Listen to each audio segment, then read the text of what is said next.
Welcome to Dark Trail ID. Strategi Iran untuk menyerang Israel. Taktik dan dampaknya. Hubungan antara Republik Islam Iran dan negara Israel telah menjadi salah satu dinamika paling kompleks dan sensitif di kawasan Timur Tengah. Ketegangan ini bukan hanya bersifat politik, tetapi juga mencakup aspek militer, keamanan regional, serta keterlibatan aktor-aktor non-negara.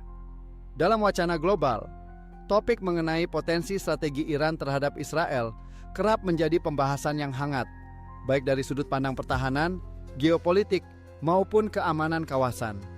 Artikel ini akan menguraikan secara netral tentang strategi-strategi yang secara hipotetis dapat digunakan oleh Iran dalam menghadapi Israel, termasuk potensi taktik yang telah diamati oleh berbagai analis internasional dan konsekuensi yang mungkin timbul apabila ketegangan meningkat menjadi konfrontasi terbuka. 1. Latar belakang ketegangan Iran-Israel. Iran dan Israel tidak memiliki hubungan diplomatik resmi sejak Revolusi Islam Iran pada tahun 1979. Sejak saat itu, keduanya kerap bersitegang di berbagai forum internasional, khususnya terkait isu-isu seperti program nuklir Iran, konflik di Suriah, serta keterlibatan kelompok-kelompok bersenjata non-negara di wilayah yang lebih luas. Israel menyuarakan keprihatinan atas pengaruh Iran di kawasan, terutama terkait dukungan terhadap kelompok seperti Hizbullah di Lebanon dan Hamas di Gaza. Sementara itu, Iran mengkritik kebijakan Israel terhadap Palestina dan mendukung narasi pembelaan terhadap masyarakat di wilayah yang disengketakan. 2. Pendekatan strategis Iran. Iran tidak menggunakan pendekatan militer konvensional secara terbuka terhadap Israel, tetapi lebih menonjolkan strategi tidak langsung dan pertahanan asimetris. Sejumlah pengamat internasional telah mengidentifikasi 5 strategi utama yang kerap dikaitkan dengan pendekatan Iran terhadap konflik regional, termasuk potensi ancaman terhadap Israel. A. Dukungan terhadap kelompok non-negara. Iran dikenal mendukung beberapa kelompok bersenjata non-negara yang aktif di Timur Tengah. Kelompok seperti Hizbullah di Lebanon dan Hamas di Gaza menerima dukungan logistik, pelatihan, atau finansial yang disebut-sebut berasal dari Teheran. Dalam berbagai pernyataan publik, Iran menyatakan dukungan tersebut sebagai bagian dari perlawanan terhadap pendudukan. Dukungan ini dinilai dapat berpotensi digunakan dalam konteks tekanan terhadap Israel melalui jalur proksi, tanpa keterlibatan langsung militer Iran. B. Pengembangan rudal dan teknologi drone. Iran telah mengembangkan sistem rudal jarak menengah dan teknologi drone secara domestik. Negara ini memiliki berbagai jenis rudal balistik yang secara teoritis mampu menjangkau wilayah Israel. Selain itu, drone tempur buatan Iran telah digunakan di beberapa konflik kawasan, seperti di Suriah dan Irak. Penggunaan rudal dan drone dalam konteks pertahanan dan strategi serangan jarak jauh menjadi salah satu perhatian utama dalam analisis pertahanan di Timur Tengah. C. Kapabilitas cyber. Iran disebut-sebut memiliki kapabilitas siber yang signifikan, yang telah digunakan dalam beberapa kasus untuk menyerang atau mengganggu infrastruktur negara lain. Serangan siber terhadap sistem air, listrik, atau komunikasi menjadi bagian dari strategi modern dalam konflik tanpa kontak langsung fisik. Israel sendiri memiliki kemampuan cyber yang sangat canggih, sehingga potensi eskalasi di dunia maya antara kedua negara menjadi aspek yang terus dipantau oleh komunitas internasional. D. Jaringan milisi di wilayah lain.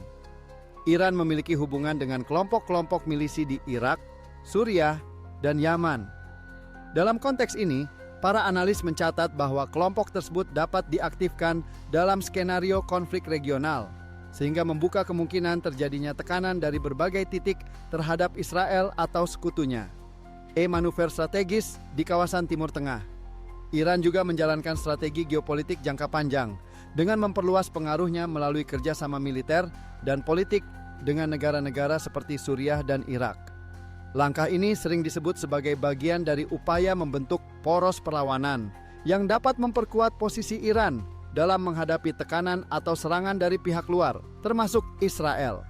3. Respons potensial Israel.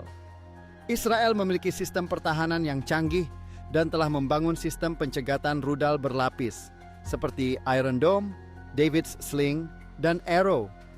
Sistem-sistem ini dirancang untuk melindungi wilayah Israel dari ancaman rudal jarak pendek hingga rudal balistik jarak jauh.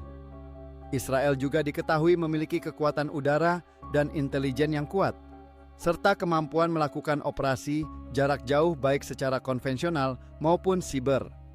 Jika terjadi serangan langsung terhadap Israel, kemungkinan besar negara ini akan merespon dengan cepat dan proporsional sesuai dengan doktrin pertahanannya. 4. Dampak potensial terhadap kawasan. Apabila skenario konfrontasi militer antara Iran dan Israel benar-benar terjadi, baik melalui jalur langsung maupun melalui perang proksi berskala besar, sejumlah dampak potensial bisa terjadi. A.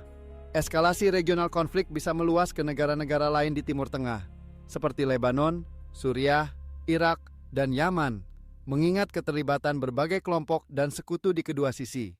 Negara-negara seperti Arab Saudi dan Uni Emirat Arab juga bisa terdampak, terutama jika jalur minyak di Teluk terkena dampak. B. Krisis energi global Selat Hormuz merupakan jalur utama pengiriman minyak dunia. Jika terjadi konflik berskala besar di kawasan ini, pasokan minyak dunia bisa terganggu dan harga minyak mentah dapat melonjak tajam. Negara-negara pengimpor minyak akan merasakan dampaknya secara langsung. C. Gelombang pengungsi dan dampak kemanusiaan konflik berskala besar dapat menyebabkan eksodus warga sipil dari wilayah yang terdampak. Negara-negara tetangga seperti Yordania, Turki, dan bahkan Eropa Selatan bisa menerima gelombang pengungsi baru. Hal ini akan menimbulkan tantangan logistik, politik, dan sosial yang besar. D. Potensi ketidakstabilan politik konflik berkepanjangan di kawasan juga bisa memengaruhi stabilitas politik di negara-negara lain yang selama ini menjadi mediator atau sekutu dari kedua belah pihak. Upaya diplomasi bisa terganggu, dan ketegangan bisa berdampak pada kebijakan luar negeri negara-negara besar seperti Amerika Serikat, Rusia, dan Tiongkok. 5. Upaya pencegahan dan diplomasi. Meskipun ada potensi konflik, komunitas internasional terus mendorong penyelesaian diplomatik atas ketegangan antara Iran dan Israel. Badan-badan seperti Perserikatan Bangsa-Bangsa, PBB, Uni Eropa, serta negara-negara dengan posisi netral terus mendorong dialog dan pengawasan terhadap isu-isu sensitif seperti pengembangan nuklir dan konflik proksi. Kesimpulannya, strategi Iran terhadap Israel, sebagaimana diamati oleh berbagai analis, mencerminkan pendekatan kompleks yang menggabungkan militer, politik, dan jaringan pengaruh tidak langsung. Walau belum terjadi konfrontasi militer terbuka antara kedua negara, dinamika di kawasan menunjukkan bahwa potensi eskalasi tetap ada. Oleh karena itu, penting bagi komunitas internasional untuk terus mendukung upaya deeskalasi, diplomasi terbuka, dan penghormatan terhadap hukum internasional guna mencegah konflik yang dapat berdampak luas secara global. Terima kasih sudah menonton. Jangan lupa subscribe,